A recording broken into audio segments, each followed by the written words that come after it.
स्वागत है आपका एके एजुकेशन में। आज जो मैं टॉपिक लेकर आया हूँ वो टॉपिक है, बड़ा ही कॉमन सा टॉपिक है, महत्तम समापवर्तक और लघुत्तम समापवर्त, जिसे हम इंग्लिश में हाईएस्ट कॉमन फैक्टर और लोएस्ट कॉमन मल्टीपल भी कहते हैं। तो मैं सबसे पहले टॉपिक का नाम लिख दे रहा हूँ, महत्तम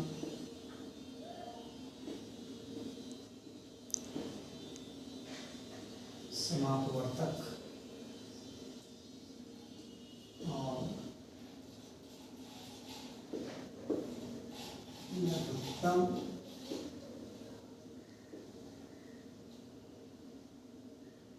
समापवर्त। इसे इंग्लिश में कहते हैं हाईएस्ट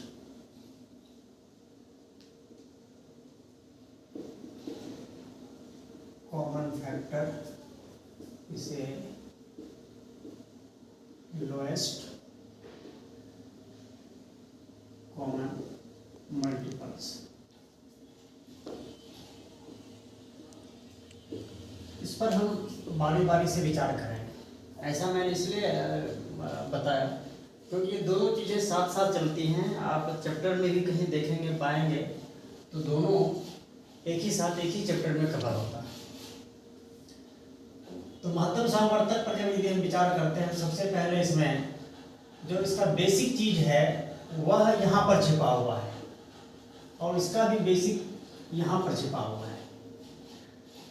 समापवर्तक यानी सम अपवर्तक, इसमें जो बेसिक चीज है वो है अपवर्तक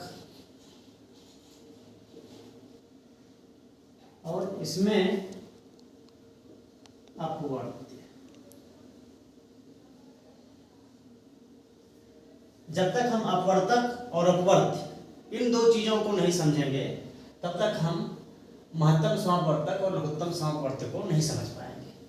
तो आइए हम समझने का प्रयास करते हैं कि अपवर्तक क्या है और अपवर्त्य क्या है। अपवर्तक, यदि हम उदाहरण के तौर पर मैं एक संख्या ले रहा हूं 6, तो हमें ये देखना पड़ेगा कि अपवर्तक इसका क्या क्या होता है। तो अपवर्तक ऐसी संख्या को कहते हैं कि कोई संख्या जिन जिन संख्याओं से पूरी तरह विभाजित होती है तो वे सभी संख्याएं उस विशिष्ट संख्या की अपवर्तक कहलाती हैं। जैसे हम 6 पर विचार कर रहे हैं तो ये 6 जो है 1 से कट रहा है, 2 से कट रहा है, 3 से कट रहा है और 6 से कट रहा है। तो ये 1, 2, 3 और 6 इस 6 की क्या है? अपवर्तक है।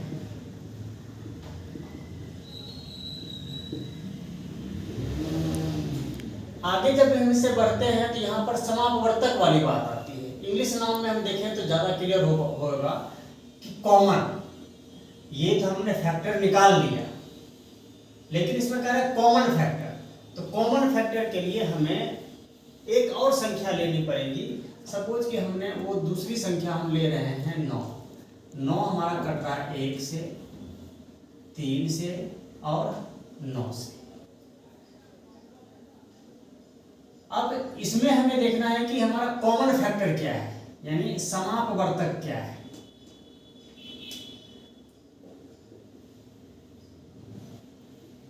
समापवर्तक नाम से स्पष्ट है, सम अपवर्तक, यानी जो दोनों में उभयनिष्ठ है, जो दोनों में कॉमन है वैसी संख्या 3 है और 1 है। तो इसका समापवर्तक हो जाएगा 1 और 3। अब हम आते हैं महत्तम समापवर्तक पर। महत्तम मतलब सबसे बड़ा। इसमें समापवर्तक तो दो संख्याएं हुई 1 और 3, लेकिन महत्तम समापवर्तक जिसे हम संक्षिप्त रूप में मो और स लिखते हैं, महत्तम मतलब सबसे बड़ा। तो इसमें सबसे बड़ा कौन सा है? 3 है। तो इस प्रकार यदि 6 और 9 के महत्तम समापवर्तक की हम बात करें तो वो 3 आएगा। हमारा दूसरा टॉपिक है इसमें लघुत्तम समापवर्तक। तो हम यहाँ पर आते हैं। इसमें भी हमें सबसे पहले इसके बेसिक चीज को पकड़ना पड़ेगा। इसमें बेसिक चीज क्या है, वो है अपवर्त्य। तो अपवर्त्य मोटा मोटी तो आप ये समझ लीजिए कि अपवर्त्य जो हम टेबल याद करते हैं वही टेबल किसी संख्या के लिए अपवर्त्य है, यानी मल्टीपल्स, जिसे हम दूसरे शब्दों में गुणज भी कहते हैं। तो यदि हम अंक समान रखते हैं, 6 और 9 ही लेते हैं यहाँ पर, यदि हम 6 के अपवर्त्य की बात करते हैं तो फिर हम सिंपली 6 के टेबल पर चले जाएंगे। तो 6 का पहला गुणक जो होगा, पहला जो गुणज होगा यानी अपवर्त्य होगा, वो होगा 6, 12, 18, 24, 30। इस तरीके से इसके गुणज का यानी इसके अपवर्त्य का, इसके मल्टीपल्स का कोई अंत नहीं है। हम चाहें तो अनंत असंख्य मल्टीपल्स निकाल सकते हैं, अपवर्त्य निकाल सकते हैं। आगे हम थोड़ा दूसरा जो हम दूसरी संख्या ले रहे हैं 9, इस पर भी हम आते हैं। इसका मल्टीपल्स हो जाएगा 9, 18, 27, 36, 45। ये चलता रहेगा, है ना। जितना हम चाहें, जितना अपवर्त्य निकालना चाहें हम निकाल सकते हैं। जैसे हमने अपवर्तक निकालकर यहाँ पर समापवर्तक निकाला था, तो अब हमने अपवर्त्य निकाल लिया है, तो इसका हम समापवर्त्य निकालेंगे। मतलब कॉमन मल्टीपल्स निकालेंगे। तो इसमें कॉमन मल्टीपल हम देख पा रहे हैं कि हमारा जो सबसे पहला कॉमन मल्टीपल है वो 18 है। अगला मल्टीपल हमें अभी नहीं मिला है, तो हम थोड़ा और इसको आगे बढ़ते हैं। इसमें दूसरा मल्टीपल है 36। तो पहला कॉमन मल्टीपल हो गया, यानी समापवर्त्य हो गया 18 और दूसरा हो गया 36। हम इससे आगे भी बढ़ते चले जाएंगे। हम इसके जितने मल्टीपल्स और बढ़ाएंगे, हमें उसके हिसाब से ही इसके समापवर्त्य मिलते चले जाएंगे। इसकी कोई निश्चित संख्या नहीं है कि कितने समापवर्त्य 6 और 9 के कॉमन है, तो ये हमें और अधिक मिलता चला जाएगा। अब हम आते हैं लघुत्तम समापवर्त्य पे, यानी इसे हम संक्षिप्त में ल और स लिखते हैं। लघुत्तम मतलब सबसे छोटा, तो इसमें सबसे छोटा जो है वो 18 है। तो इस प्रकार 6 और 9 का लघुत्तम समापवर्त्य ल स जो हो गया वह 18 हो गया।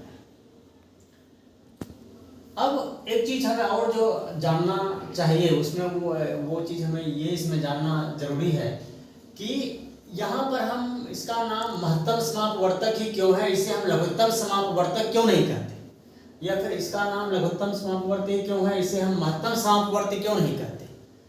तो इसके लिए एक चीज हमें देखना पड़ेगा कि यदि हम यहाँ इसका लघुत्तम समापवर्त्य निकालेंगे तो खत्म हो